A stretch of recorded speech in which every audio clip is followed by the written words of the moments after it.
Where to file ISF for swim safety and floats. Hey there, sunshine seekers. Today, we're diving into the splashy world of customs brokerage and importer security filing, or ISF for short. If you're planning to import swim safety gear and floats, stick around because there's a lot we need to unpack, and it's more exciting than a waterslide on a hot summer day. First things first, let's talk about why you should care about ISF.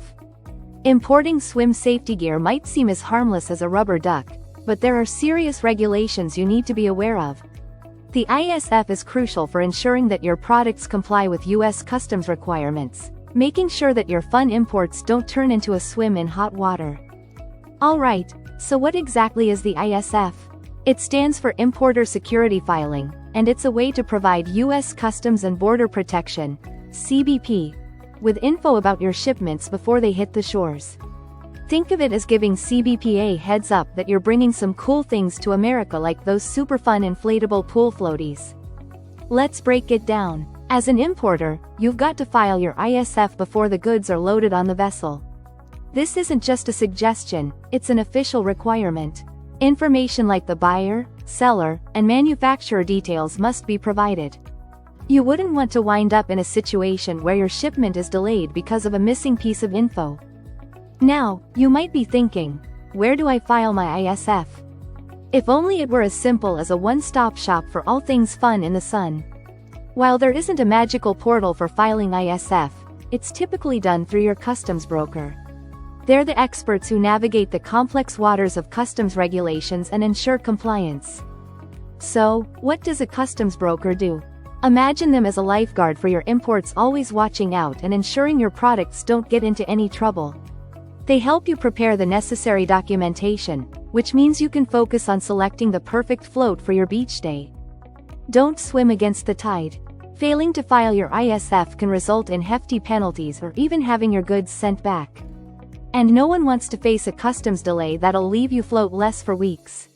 So make sure you file correctly and on time.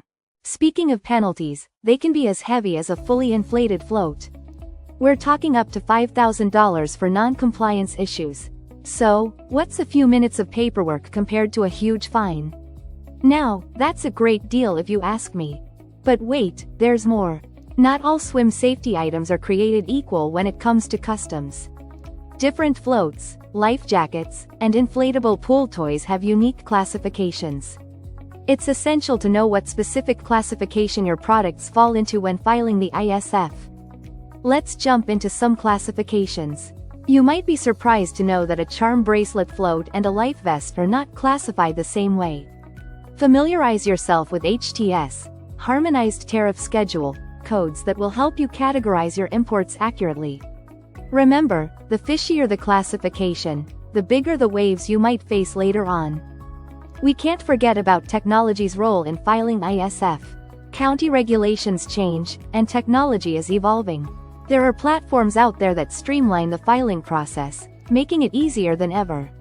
Utilize software solutions that can help automate your filings to ensure you're always above board. Want to keep your imports as trouble-free as a day at the beach? Regularly check for updates on ISF requirements. Whether it's through CBP alerts or your customs broker, staying informed will help you navigate the waters successfully. Remember, knowledge is power. Wrap it up time. Importing swim gear and floats isn't just about fun in the sun. It's also about knowing your responsibilities as an importer.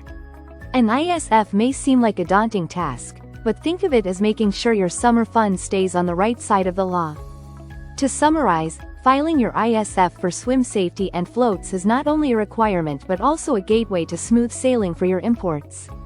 Dive in with the right preparation and knowledge, and you can avoid the turbulence that can come with customs.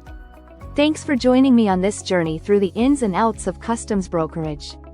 Don't forget to like, subscribe, and stay tuned for our upcoming videos where we'll keep you informed and engaged in the world of international trade.